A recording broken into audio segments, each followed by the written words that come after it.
Bueno, Yo también, Arqui, disculpa. ¿quién es? Emily Alison Benalcázar. Flores. Ah, no, Emily Benalcázar. Emily Benalcázar. Ok, Gracias, Arqui. bueno. ¿Bien más? Flores. Flores Alison. Aquí estás, Alison. Ok, ¿quién más? ¿No hay más? Bueno, a ver chicos, yo le había indicado a Nicole y un poco solamente para recordar el asunto. El día lunes, entre 12 y 2 de la tarde, vamos a estar los profesores, prácticamente todos, si no todos, haciendo una revisión de el material de dibujo de lo que ya tienen que tener ustedes levantado.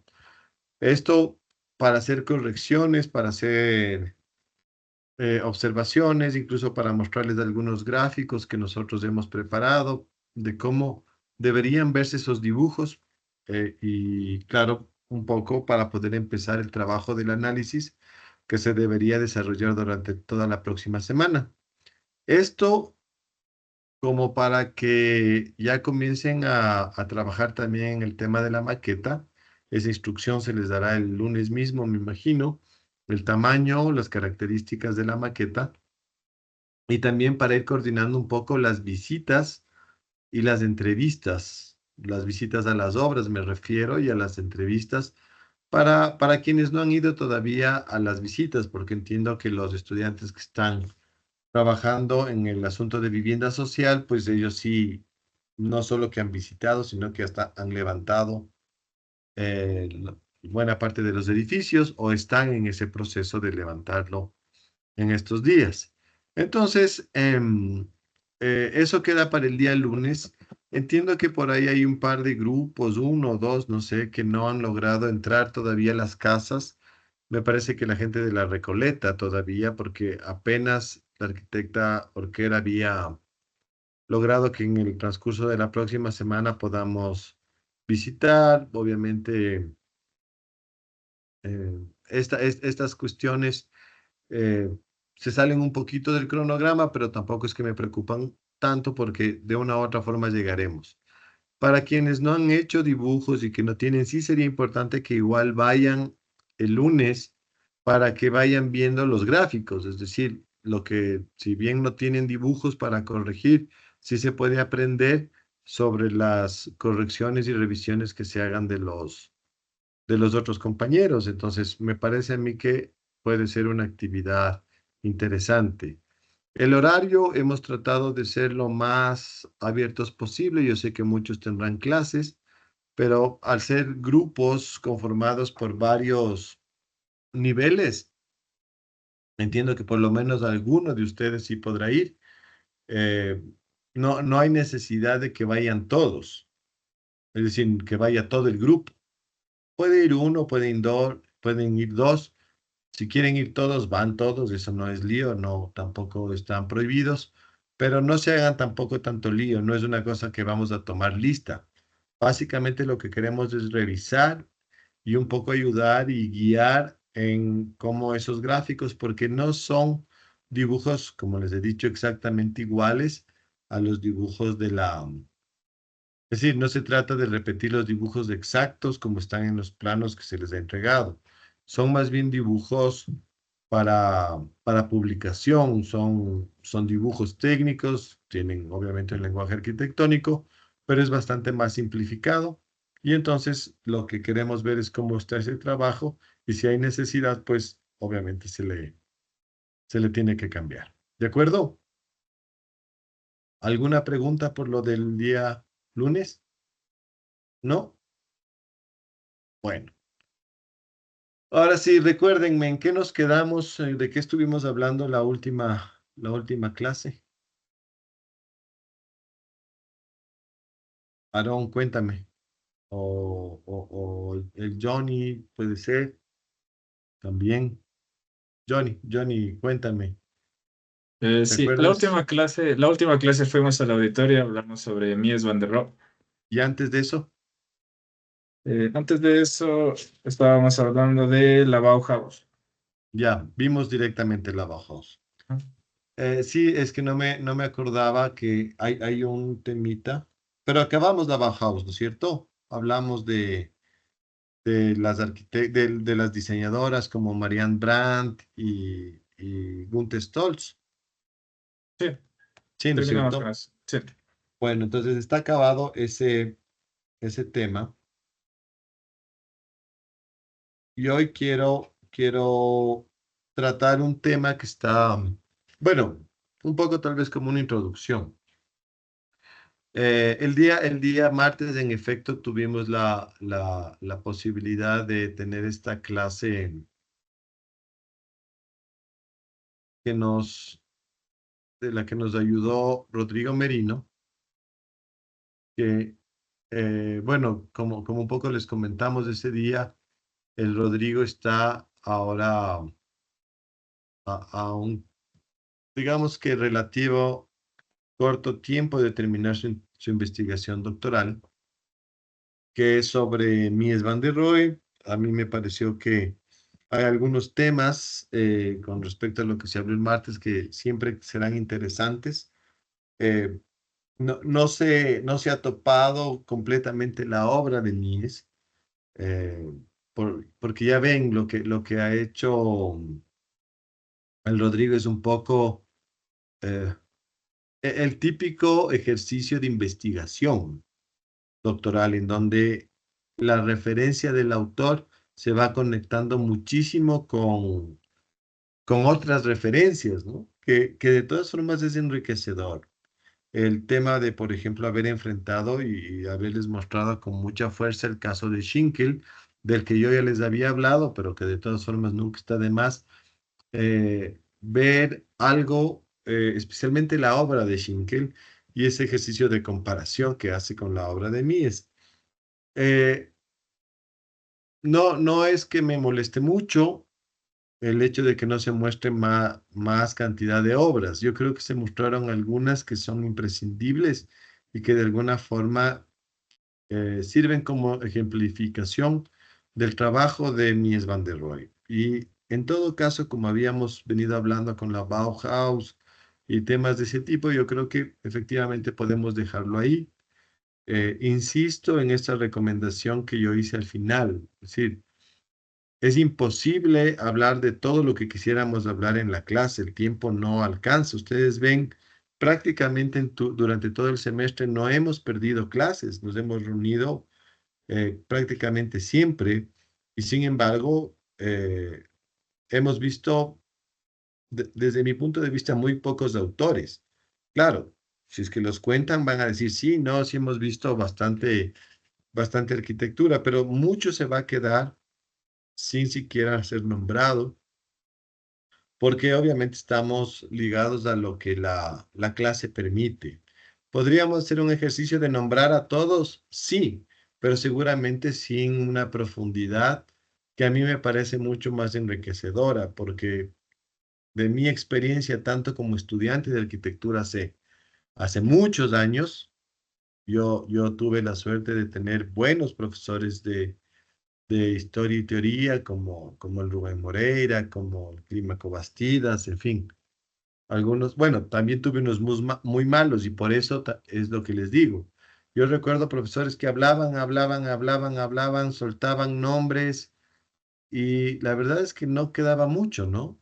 Ese ejercicio de hablar y hablar cosas, a veces no paras ni bola mucho y las ideas simplemente se borran. Es ese ejercicio a propósito de esta película que no la he visto yo, que se llama Intensamente, la película esta de Pixar. Han visto que yo, como digo, no he visto la segunda, pero en la primera es chistoso cómo van estos personajes que eliminan los recuerdos y que van borrando cosas que ya no consideran importantes y obviamente dejan algunas, entre esas la canción de ese comercial que siempre se le repite a a la niña, ¿no? Yo creo que es igual con la historia de la arquitectura, aunque seamos arquitectos. generalmente todas estas charlas se olvidan. Y de mi experiencia, al menos hablar con cierta profundidad, con cierta eh, rigurosidad sobre el trabajo de los arquitectos, me parece que es más, eh, de alguna forma, más memorizable y más importante y más útil para los estudiantes de arquitectura. Y aún así, se queda muchísimo por fuera. Y entonces, si ustedes tienen el interés, a ustedes les parece realmente que podría ser, como yo creo y como estoy convencido, es que el conocimiento teórico es imprescindible para el ejercicio proyectual. Ustedes podrán ir profundizando, ¿no? Profundizarán en los autores, entre esos el mismo Mies o muchos de los que hablamos. Yo les muestro un catálogo, digamos, de autores simplemente porque por una relación con esto que nosotros llamamos la arquitectura de la modernidad o la arquitectura moderna, que como ya lo dijimos en algún momento, también es discutible qué es ser moderno o a dónde pertenece la famosa modernidad. En todo caso, toda la formación de ustedes, al menos desde mi punto de vista, se va a centrar en los tres grandes maestros de la arquitectura del movimiento moderno. Walter Gropius, del que ya hemos hablado más o menos profundo, porque hemos visto en todo lo que intervino, aunque no hemos visto toda su obra. Esa es la verdad. Mies van der Rohe, que obviamente ya lo discutimos y creo que al final de la conferencia tuvimos la oportunidad de dejar ahí algunas cosas que me parece que son importantes, más bien como comentario antes que como exposición. Y finalmente vamos a centrarnos en un par de semanas, en un par de clases con cierta intensidad la próxima semana en la figura de Le Corbusier.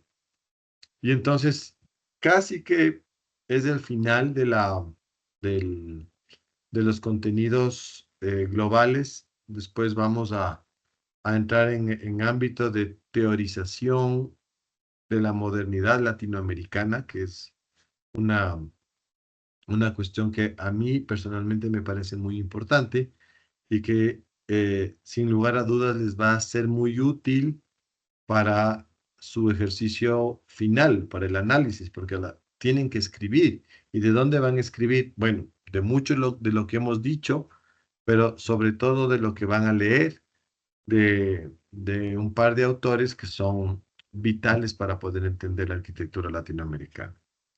Y bueno, bajo esa premisa, quiero hoy conversar de Auguste Perret. Ya lo había nombrado en algún momento, especialmente cuando hablábamos de Tony Garnier. Eh, a Auguste Perret se le conoce como un autor justamente que, como dice el título, evolucionó el racionalismo clásico. Lo topo como un personaje un poquito colateral, tal vez en realidad debió haber estado en esa misma clase cuando hablábamos de protoarquitecturas, de protomodernidades, perdón, de la arquitectura protomoderna o esos modernos iniciáticos, ¿sí? Pero lo quise dejar un poquito de lado, básicamente porque me ayuda a conectar con el autor que vamos a ver la próxima semana, que es Le Corbusier. Auguste Perret fue muy cercano a, a Le Corbusier. Y no es que no haya tenido, como lo hemos hablado otras veces, no es que no haya tenido cercanías con Tony Garnier, porque efectivamente las tuvo y hubo una admiración que se mantuvo durante toda la vida de Le Corbusier, o la misma influencia que tuvo Adolf Loos. El asunto con Perret es que él le recibió a Le Corbusier en su oficina. Y Le Corbusier trabajó durante algún tiempo con Auguste Perret y creo yo que tiene un mayor nivel de influencia justamente porque eh, Perret le introdujo en un círculo, no voy a hablar de círculo social, porque al rato de eso puede tener un carácter un poco sesgado, pero sí en un círculo cultural. Recuerden ustedes que para las primeras décadas del siglo XX, y eso lo saben ustedes muy bien por sus investigaciones que hicieron al inicio del semestre, París en los finales del 19 y principios del 20 se constituye en la capital cultural del mundo. Toda, toda, todas estas nuevas ideas, toda esta generación de una especie de nuevo arte más revolucionario, más radicalizado, de los que efectivamente producen cambios, se da en París. Y claro, Augusto Perret es un personaje de ese contexto que además lo va a recibir con mucho cariño, con mucha amistad a Le Corbusier y lo va a presentar y lo va a introducir en ese grupo social. Es a través de Perret, por ejemplo, que Le Corbusier va a conocer a su compinche prácticamente, porque hay que decirlo así, que es un pintor que se llama Amadeo Cefant. Quien les presenta a los dos es Perret. Y Joseph y Le Corbusier, que no se llamaba Le Corbusier al principio, sino Charles Edward Jenneret, comienzan a procurar un cambio en la lectura del arte y de la estética del mundo, a las que ellos le llamaron el purismo. No importa, eso lo digo solamente como antecedente, porque lo vamos a profundizar en las próximas clases. Pero fíjense ustedes que sí valía la pena o sí vale la pena que hablemos de Perret como un personaje un poco independiente. Es este señor. ¿Quién es Perret? Bueno, es un arquitecto que, si bien comenzó a estudiar arquitectura, no se graduó nunca. Dejó la escuela de, de arquitectura, pero no la dejó solamente porque no le gustaba. De hecho, yo creo que sí le gustaba mucho y eso se puede evidenciar porque Augusto Perret fue compañero de Tony Garnier. Eran compañeros de curso.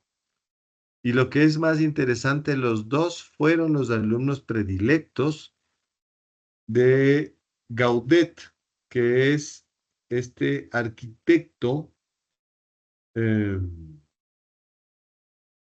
que fuera a su vez alumno de Viollet-le-Duc. Entonces, fíjense ustedes, ¿no? Se va armando una suerte de línea, de árbol genealógico.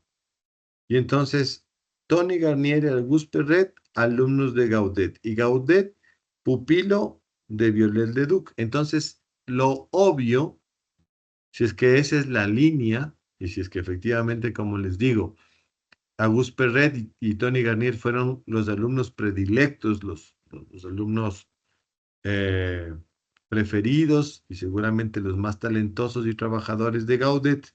Eso quiere decir que en ese aprendizaje lo que se generaba como tronco común, como hilo conductor de su aprendizaje, tiene que ver con el racionalismo estructural y constructivo.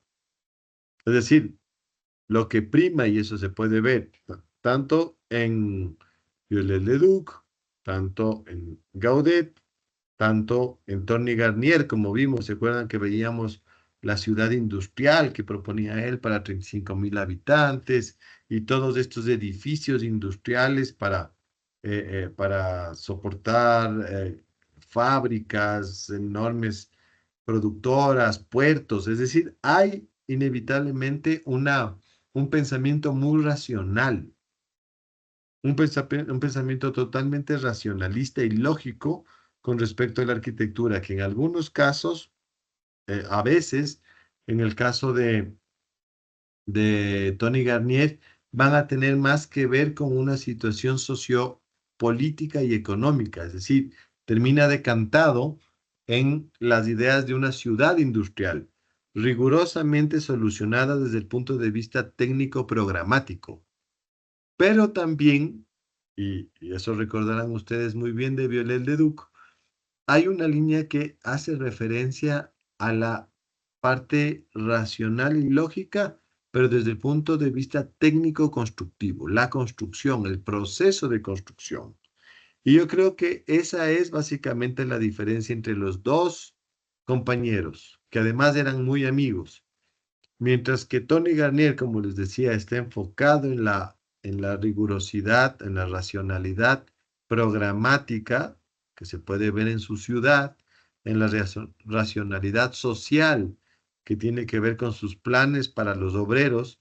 En cambio, Gus Perret, al ser hijo de un ingeniero constructor muy reconocido, es decir, Perret era el heredero de una gran empresa constructora francesa. Y entonces era lógico pensar que la línea de Perret va a tener que ver con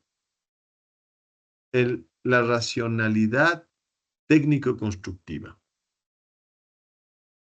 Ambos autores son determinantes para poder entender la modernidad. Sin embargo, Perret va a tener especial énfasis en la parte técnico-constructiva, lo que no quiere decir que no sea un buen arquitecto, porque si no podría ser como su padre, ingeniero.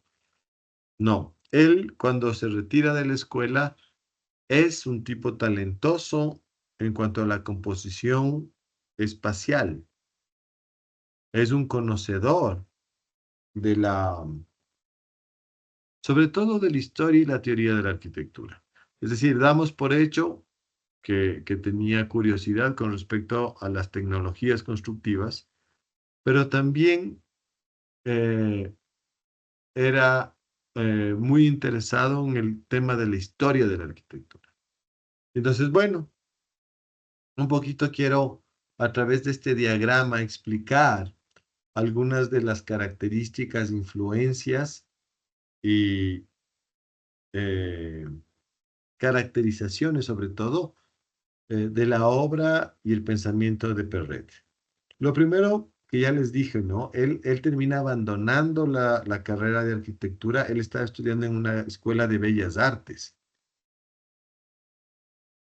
la Escuela de Bellas Artes de París, que desde siempre ha sido una escuela muy prestigiosa. Es muy difícil entrar a la Escuela de Bellas Artes de París. Muy, muy, muy difícil, ¿no?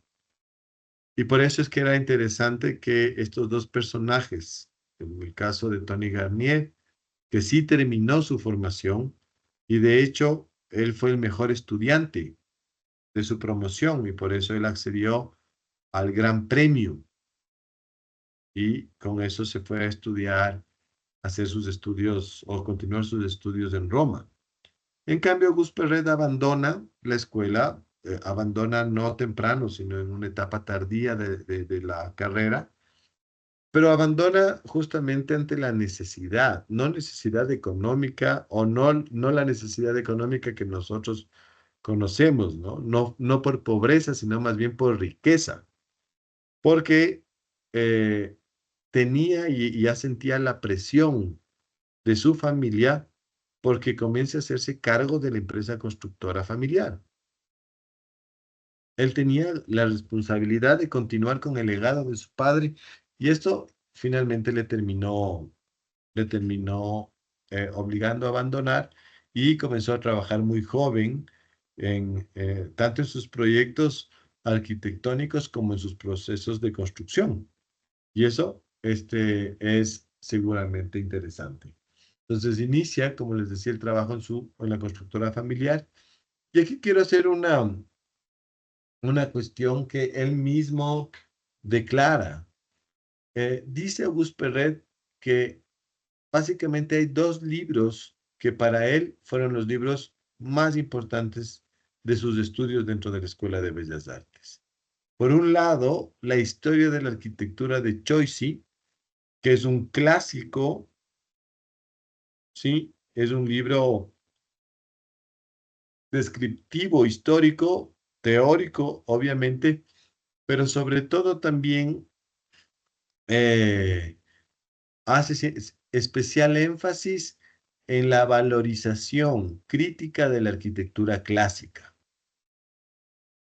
Y entonces, claro, Choisy, que es un autor muy conocido y de mucho renombre en Francia, escribe este libro y, y explica con muchísima claridad cómo funcionan los órdenes clásicos, la normativa, el canon de la arquitectura clásica. Y esto naturalmente se puede ver en el trabajo siempre de Auguste Perret como el ejercicio compositivo arquitectónico. Y por otro lado, dice él, eh, conoció el famoso texto del sistema Genebike de hormigón armado de Christophe. ¿Sí? Para quienes no sepan, el sistema Genebike es el invento justamente de un constructor francés que diseñó por primera vez el hormigón armado. ¿Sí? Hizo cálculos. Él es el inventor de esta mezcla de varillas de acero con estribos, es decir, varillas haciendo una estructura, una suerte de canasta, ¿sí? Que al entrar en conjunción con el cemento y los agregados, conforma una pieza súper resistente, una pieza estructuralmente resistente. Y entonces Christophe es quien crea un libro que teoriza a su vez y explica la matemática y el cálculo del sistema NVIC. Y entonces, claro, lo que va a pasar con Auguste Perret es que encontró en este nuevo sistema, porque hay que acordarse que para finales del 19 y principios del 20, esto es una novedad, es una total innovación. No había hormigón armado antes. Había cementos, había hormigones, y esos los ha habido desde hace muchísimos años. Si no, vean eh, toda la historia del material que trasciende incluso hasta el Imperio Romano, ¿no? El famoso hormigón romano, que es la mezcla de calicanto, que es una mezcla cementicia. Pero el hormigón armado, dentro de la lógica constructiva, pues ese sí que no existía. Y Enrique, que lo teoriza por primera vez, es un autor relativamente nuevo. Y entonces Auguste Perret se interesa muchísimo en ese sistema y él decide llevarlo a una experimentación práctica en las obras de construcción de la empresa de su familia. ¿Sí? Entonces, bueno, como les decía, ya leyendo la parte de abajo, las características, esto ya les anticipé, estuvo influenciado por Gaudet, que fue su maestro, y por Viollet-le-Duc, a través de Gaudet, porque obviamente Gaudet fue alumno y pupilo directo de Viollet-le-Duc. Por lo tanto, hay una secuencia genealógica que les decía de esta apreciación por la técnica y la racionalidad tecnológica sobre todo. Una cosa que no les había dicho que es importante, otro de los, grandes influencias que tuvo Perret fue Héctor Guimard, un arquitecto que, que apenas lo nombré cuando hablábamos del Art Nouveau, cuando hablábamos de la arquitectura de Víctor Horta, de la arquitectura de Antoni Gaudí, que obviamente hablábamos del racionalismo estructural. Y Guimard es de estos arquitectos muy famosos en Francia, que trabajó muchísimo con esta nueva forma de arquitectura, ¿no? La arquitectura de inspiración orgánica y que hacía mucho uso del metal, del hierro fundido y después del acero. Pero esa arquitectura, de hecho, ustedes habrán visto y seguramente si lo googlean verán, por ejemplo, las clásicas, las ya clásicas entradas a las estaciones del metro de París, que son muy bonitas, ¿no? Son muy bellas, tienen un trabajo de metal y cristales y toda esa cuestión. Esas son obras de Guimard. Y lo que hacía Guimard era trabajar la arquitectura pública con ese lenguaje. Pero también, lo que es interesante de Guimard, es que mientras en la ciudad la respuesta de su arquitectura urbana y pública trataba de utilizar este nuevo lenguaje, la arquitectura privada, la arquitectura residencial, él la resolvía con una intencionalidad de rescatar la arquitectura tradicional vernácula francesa, la típica arquitectura alpina. Entonces, estaba siempre moviéndose entre esos dos lenguajes. Por un lado, la arquitectura Art Nouveau, esta arquitectura más liviana, más ligera, y por otro lado, tratando de rescatar los valores de la tradición de la arquitectura vernácula francesa. Y en el caso específico de Perret, él se vio de una forma un tanto, al menos interesante de mencionar, curioso, ¿no? Que siendo joven y que teniendo la línea de Leduc y de Gaudet, él haya sentido que lo que más le influenciaba de Guimard sea justamente la arquitectura pesada, la arquitectura que vuelve a la tradición vernácula francesa. Bueno, esto debe ser un poco también porque es es un nacionalista, Perret, ¿no?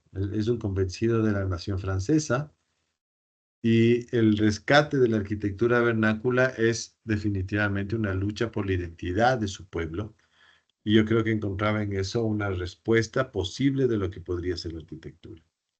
En todo caso, el peso teórico de su obra, podemos afirmar, lo tiene la técnica constructiva. Más que cualquier otro de las posibilidades de teorización y conceptualización de la arquitectura, en el caso de Perret, la que mayor peso tiene es inevitablemente, como vamos a ver, la técnica constructiva. Por la presencia o por la influencia de Choisy, siempre estará Perret buscando retornar al carácter clásico de la arquitectura, ¿no? Y en eso es interesante porque los franceses son, junto con los estadounidenses, quienes más eh, utilizaron y quienes más se empeñaron en que la arquitectura del lenguaje clásico sea la, la más utilizada. Es verdad que los alemanes lo hicieron también, pero ya ven que ellos, justamente a través de Schinkel, empezaron un proceso de racionalización y sobre todo de abstracción de la arquitectura clásica, lo que les llevó justamente a encontrar un lenguaje nuevo, que es la arquitectura moderna alemana.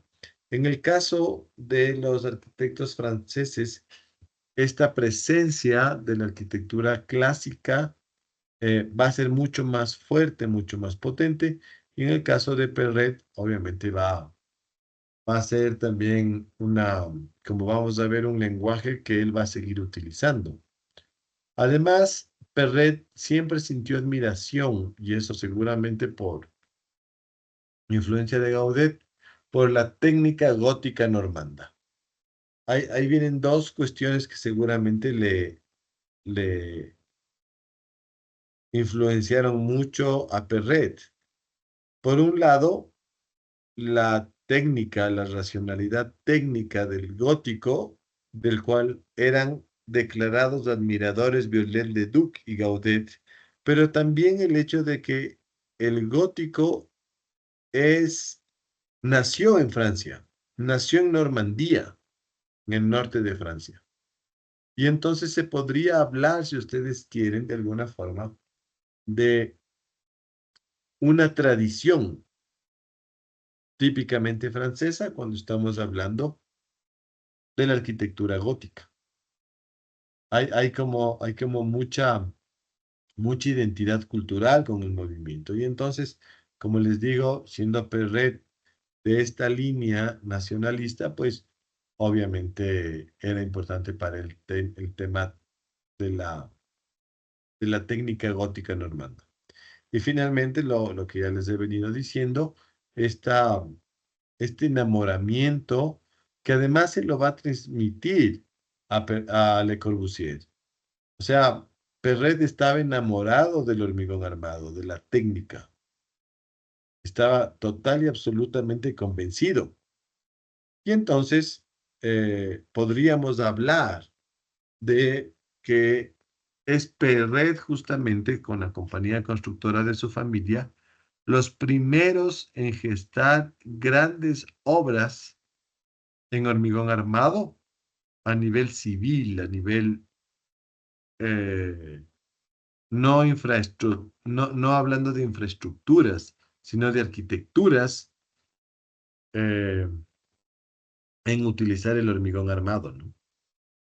Y entonces, bueno, vamos a ir un poco viendo el desarrollo de su trabajo. Esto que vemos acá es su primera obra, que obviamente es impresionante, ¿no? Porque para hacer primera obra y hacer un casino y un teatro de estas dimensiones, un poco solo explica el acceso al tipo de cliente que tenía, ¿sí?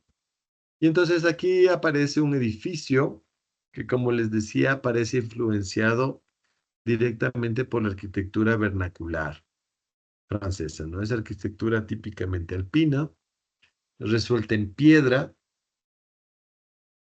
fachadas de piedra, techos inclinados, eh, como solía hacer la arquitectura tradicional. Se pueden ver en ciertas partes elementos como estas columnatas que forman un portal de acceso, que de alguna forma nos retraen a la arquitectura clásica. Tenemos estos elementos que salen como volúmenes, pero en realidad estamos hablando de un edificio bastante común dentro de lo que se podría encontrar. Obviamente destacará en la parte más alta estos volúmenes que levantan, están relacionados con la presencia del teatro, ¿no? La tramoya que aparece aquí atrás y este elemento que se vuelve una especie de lobby de acceso a la sala del teatro. Pero de ahí en más el edificio es más bien común y corriente, nada muy novedoso, pero que está directamente influenciado por las teorías de Guimard. Esta cuestión que les decía, ¿no? Este retorno, esta búsqueda de expresiones nuevas con el lenguaje de la arquitectura vernacular tradicional. Entonces, sus primeras exploraciones van por ese lado. Después, y fíjense, le pasa una cosa que es novedosa. Mientras ese edificio que está en San Malo, que es una zona un poco alejada de la ciudad, es una población vacacional, costera. En cambio, en la ciudad, él adopta muy bien el carácter urbano, las características, la normativa urbana de París. Y entonces, fíjense ustedes, un edificio que parece insertarse de una forma muy natural a la ciudad. Los dos edificios vecinos, pues, él es muy respetuoso de, de esto que ustedes ven acá, que es la expresión típicamente francesa, ¿no? Sí, París tiene estas características para quienes hayan tenido la oportunidad de ir para allá. París es esto que ustedes ven en esta foto. Muchísimo es así. Y entonces, Perret con, con cierta habilidad, digamos, logra insertar un edificio nuevo dentro de esas condiciones sin que se note la mayor diferencia, ¿no?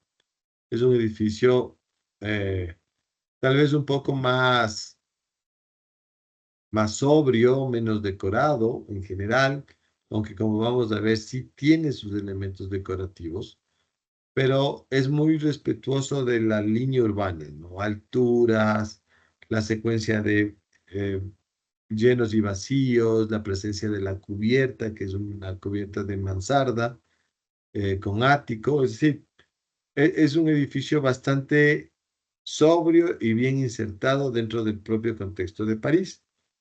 Claro, por aquí podemos ver, fíjense en esta imagen, se puede ver en la presencia de la piedra, una talla de piedra que indica claramente la influencia del movimiento Art Nouveau, porque hay una serie de decoraciones florales, vegetales, motivos orgánicos vegetales que le dan a ciertas partes del edificio este carácter un poco ornamental. Y claro, obviamente, quienes manejaban los motivos orgánicos vegetales, los arquitectos como Guimard, arquitectos como Víctor Horta. Entonces, él se nota que estaba en este intento, en esta búsqueda de, de un lenguaje, ¿no? O sea, vemos lo que hizo en San Malo, vimos lo que hace en este edificio, y él está en esta situación de lo que le suele pasar mucho a los arquitectos jóvenes, ¿no? Experimentar, probar, referenciarse, tratar de proponer cosas sobre la base de lo que conocen. Y entonces, claro, está duditativo, está en esas cuestiones. De todas formas, lo que sí podemos ver es que capacidades no les faltan, ¿no?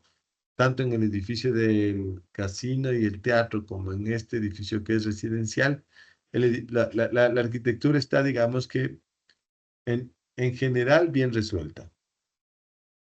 Pero claro, queda todavía el tema de su experimentación técnica. Y esa experimentación técnica va a aparecer por primera vez en este edificio, el, uno de los edificios más famosos de la historia de la arquitectura, el edificio de la calle Franklin.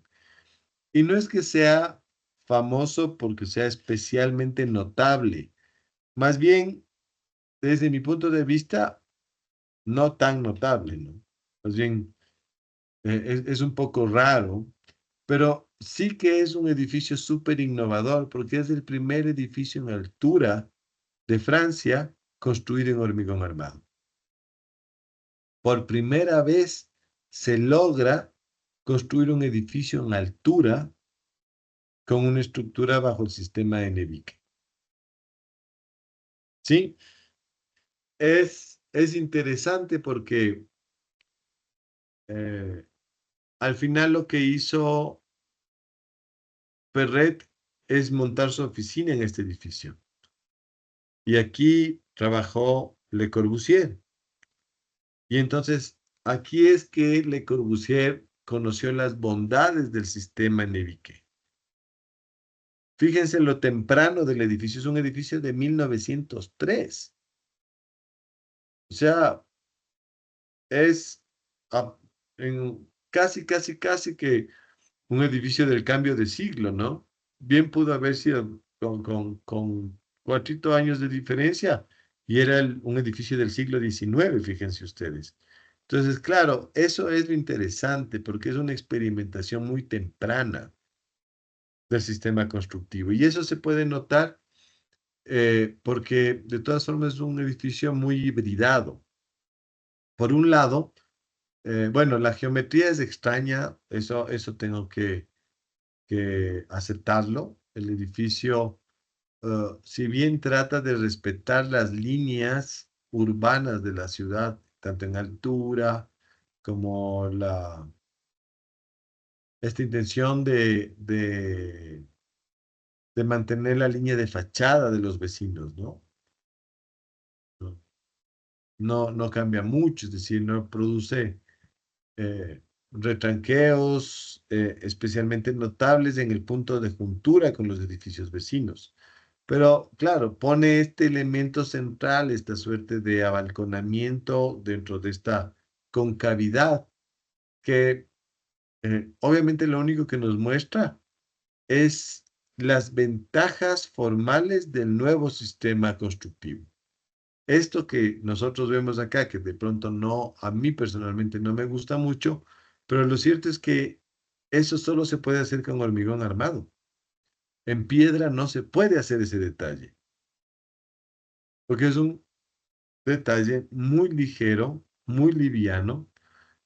Uno puede ver claramente, y esto quiero que ustedes sean y noten lo que les voy a decir. Fíjense el tamaño de las ventanas del edificio de la calle Franklin y comparen con las ventanas del edificio de la calle Wagram. Las ventanas del Wagram son en proporción con la superficie de las paredes mucho menores. En este edificio las ventanas son mucho más grandes, especialmente en el hueco donde están los balcones y se producen ventanas desde el piso hasta el techo. Y eso es una muestra de que ya no hay una dependencia de los muros como soporte estructural. Y entonces, ¿para qué sirven los muros? Los pocos que quedan generalmente son superficies decoradas. Otra vez, regresando a esta decoración floral, ¿no? Eso lo voy a hablar después. Esta es la planta del edificio, ¿sí? Una planta en donde se puede ver claramente la presencia de las columnas que aparecen aquí en un eje, el segundo eje, un elemento adicional. Y bueno, los muros del fondo se mantienen porque, como acuérdense ustedes, el edificio está adosado por ambos lados. Pero lo que es interesante es que la parte del núcleo central es muy ligera si se lo compara con la arquitectura de la época. De hecho, que existan estos grandes huecos que irrumpen en la conformación del espacio interior, es prácticamente una planta libre, ¿no? Bueno, se puede ver la conformación de estos espacios. Nótese que ya hay una presencia de un ascensor, ¿no? Es un edificio muy tempranito, 1903, y es un edificio que ya tiene un ascensor. Bueno, no voy a entrar mucho en el detalle del análisis social de la planta porque ustedes van a encontrar que hay comedor, hay dice drawing room, que es como una especie de sala de dibujo, que es el equivalente a la sala. Hay una sala para fumar y hay una sala para tejer, pero eso tiene mucho que ver con el funcionamiento. Obviamente es un edificio hecho para gente con dinero, no es una vivienda sencilla, ¿no? Pero bueno, y un poco lo que les decía, fíjense en estos detalles que me parecen que es importantes. Pasa una cosa que es muy curiosa. Por un lado, la Perret destaca la presencia del material, es decir, deja las columnas en hormigón a la vista. No les cubre, no les pinta, no les recubre con nada. ¿Sí? De hecho, hace un trabajo de encofrado muy limpio, de muchísima calidad, y el hormigón de las columnas y de las vigas y losas queda visto, se ve. Y en cambio, en los espacios de los muros, que son ciegos naturalmente, mete estos elementos florales típicamente Art Nouveau, ¿sí? Arquitectura de inspiración floral. Es como que él está en ese punto intermedio, un poco raro, que no se siente una clara identidad, no se arriesga a abandonar los motivos decorativos, pero por otro lado deja un material eh, como el hormigón a la vista, ¿no? Es, es, es de alguna forma una situación un tanto incoherente al menos. Igual en los interiores, fíjense la presencia de la luz, una cosa que es prácticamente una invasión de la luz, con estos bloques, estos vitrobloques hexagonales que conforman una suerte de panal de vidrio que ilumina la grada. Eso no se va a ver nunca, porque generalmente en los edificios parisinos más antiguos, la grada es un hueco oscuro, porque claro, está cerrado, está contenido por los muros portantes. En cambio, acá se sienten esas nuevas libertades del sistema constructivo, libertades que ya habíamos visto en la presencia de las grandes ventanales en la fachada, ¿no? Entonces, bueno, está bien, es interesante lo que está haciendo, pero por otro lado, obviamente les decía yo, a él le cuesta abandonar el lenguaje clásico, ¿no? De la arquitectura clásica, aquella que le llegaba a través de la historia de la arquitectura de Choisy. Y en un momento le tocó participar en este proyecto que es el Teatro de los Campos Elíseos, que en su momento fue muy polémico también, no tanto por la expresión formal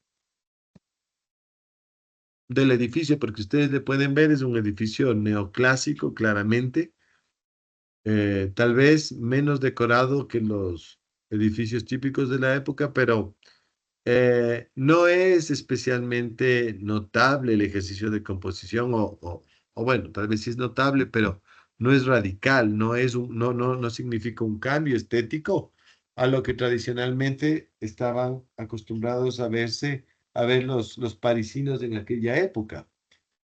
En realidad, la polémica surge porque este edificio estuvo encargado al arquitecto belga Henry van de Velde.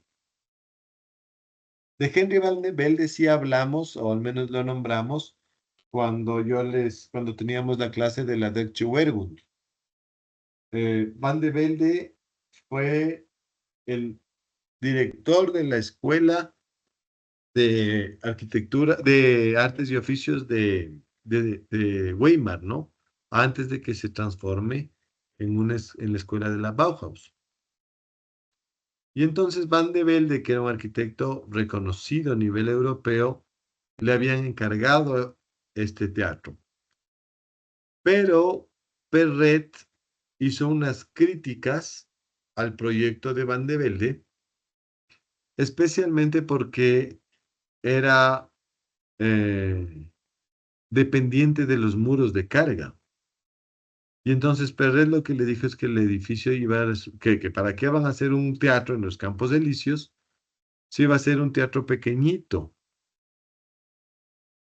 cuando se podría hacer un teatro grande, de grandes dimensiones, y además les decía, en mucho menos tiempo de lo que Van de Velde comprometía para hacer. Y claro, ya les digo, en principio era cuestionable, se armó la polémica, se pelearon. Obviamente, además, Van de Velde decía, viene este guambra mocoso a hacerse el chévere con su discurso de la construcción y no sé qué. Bueno. Yo creo que aquí primó, por un lado, la influencia de Perret, de su familia, que era de la clase, de la élite, digamos, parisina, y sobre todo la parte económica, porque Perret le ofrece al alcalde, al municipio de la ciudad, acabar este edificio en 2 años. Mientras, claro, eso a Van den Velde le parecía una mentira, pero ponzoñosa, ¿no? ¿Cómo se va a mandar un teatro en 2 años? Eso es imposible. Bueno, le creyeron a Perret y efectivamente Perret lo construyó en ese tiempo corto. Y adicionalmente cumplió con las expectativas que él les había puesto con respecto al tamaño de la sala, que se puede ver aquí. Fíjense ustedes, una enorme luz. No le juzguen tanto el edificio desde la parte estética, porque ustedes pueden ver que hay una decoración muy clásica, ¿no? Aunque efectivamente bastante menos recargada que lo que se podría esperar en la época, ¿no? Pero lo que sí es impresionante es el tamaño de la cúpula que se hace y llega a esa dimensión gracias al hormigón armado. Y claro, esto le trajo muchísimo éxito a Perret como arquitecto, porque estaba produciendo ahora sí cosas que eran nuevas, verdaderas innovaciones. Y claro, esto le llevó a que tenga ciertas libertades, ya comienza a abandonar la estética clásica en función de una estética mucho más personal, que se ve especialmente en esta que es la obra más famosa y la más querida del mismo Perret. Tanto es así que fíjense ustedes en la primera foto, aparece Perret y al lado la foto de la iglesia que le vamos a revisar. En este momento, en el momento de la foto, acuérdense que la fotografía es una cosa rarísima, ¿no? Y él tenía una fotografía impresa de su iglesia. Es decir, él estaba enamorado de su trabajo y claro, esta iglesia se hizo muy famosa, ya le vamos a ver por qué. eh, y simboliza mucho, creo, toda la innovación de Perret. Obviamente, lo que es interesante en esta iglesia, que es la de Nuestra Señora de Nancy, eh, Perret le construye total y absolutamente en hormigón. Todo es hormigón y le deja el hormigón a la vista. Otra vez, no recubre, es que él está enamorado del material. Él realmente se enamoró, se convenció a sí mismo de todas las bondades. Y en esta iglesia lleva al material a, al límite, porque no solamente vamos a ver que la estructura es de hormigón, sino los muros. Y otra cosa que es notable, no solo los muros, comienza a construir estos pequeños bloques perforados de hormigón que ustedes pueden ver, aparecen en, en varios lugares, ¿no? Y lo que está haciendo, y lo que se puede notar, y eso no estoy tratando de ver una cosa difícil. Es obvio que la inspiración para esta iglesia es gótica. Por la altura, por el color, porque claro, el color del hormigón es similar al color de la piedra con la que las grandes catedrales góticas están hechas. La gran torre, ¿no? Una torre altísima con una proporción más cercana a la arquitectura gótica que a la arquitectura clásica incluso. Y obviamente la presencia de estos bloques perforados que de alguna forma retrotraen al momento más notable, al clímax de la arquitectura gótica francesa. La presencia de lo que los críticos del arte gótico llaman la filigrana de piedra, ¿no? Los grandes vitrales, una arquitectura muy ligera que se deshace de los muros en favor de la invasión de la luz interior. Y esa cosa obviamente se puede ver aquí. Fíjense ustedes, ¿no? Un interior absolutamente bañado de luz. Todo, todo. Si ustedes buscan y googlean, busquen la Sainte-Chapelle, la Santa Capilla de París, y se van a dar cuenta que hay una relación directa entre lo uno y lo otro. Lo que pasa es que hay 500 años de diferencia. Y lo que está haciendo efectivamente Perret es darle una nueva vida a un lenguaje que ya se creía pasado hace mucho, ¿no? Que es del gótico, pero del que efectivamente él estaba, era un gran admirador, y era un admirador no solamente por el valor, sino porque incluso Viollet-le-Duc y Gaudet eran estudiosos de la arquitectura clásica francesa, gótica francesa, perdón. Y fíjense ustedes que es muy interesante el sistema constructivo, que es un sistema de losas en bóveda, ¿no? Todas de hormigón armado, es decir, él va logrando encontrar un lenguaje ya propio, innovador, no, nunca antes visto, y que además tenía unas cualidades estructurales y de costo que eran muy atractivas. Ahora entenderán la razón por la que Le Corbusier se hizo tan amigo de Perret. Y ahora entenderán, es que ustedes ven esto y lo van a comparar con mucha de la obra Le Corbusiana y van a encontrar, especialmente en la última obra Le Corbusiana, ¿no? El tema en el manejo de la luz, el tema del hormigón a la vista, el uso de las bóvedas, de los encofrados, de las texturas del hormigón. Entonces, creo que esto es lo más notable y que se puede ver claramente aquí en esta sección del edificio, ¿no? No hay muros, no hay muros.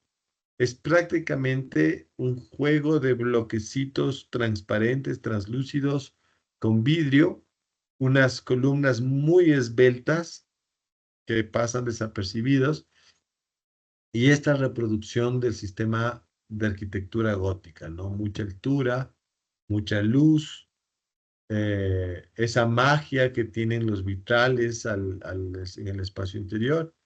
Y bueno, obviamente, como les digo, la calidad en el lenguaje de lo que para ese momento hacía Perret. Y listo. Bueno, aquí termina la clase. No sé si tienen alguna pregunta, alguna observación.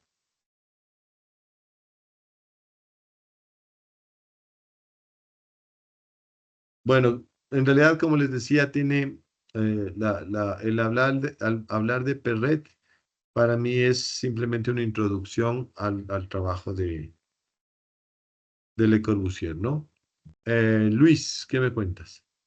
Esto era más una pregunta sobre lo que hay que presentar el lunes, como que cómo podríamos hacer esa corrección, si debemos llevarlo impreso o podemos llevarle, digamos, en la Impreso. computadora Tiene que estar impreso. impreso en A4.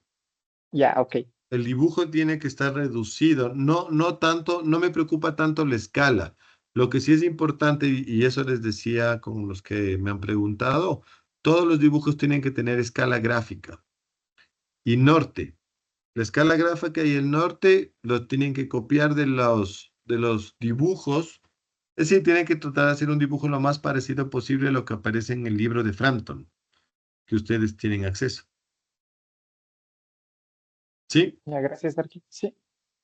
Bueno, ¿alguien más? ¿Alguna otra pregunta?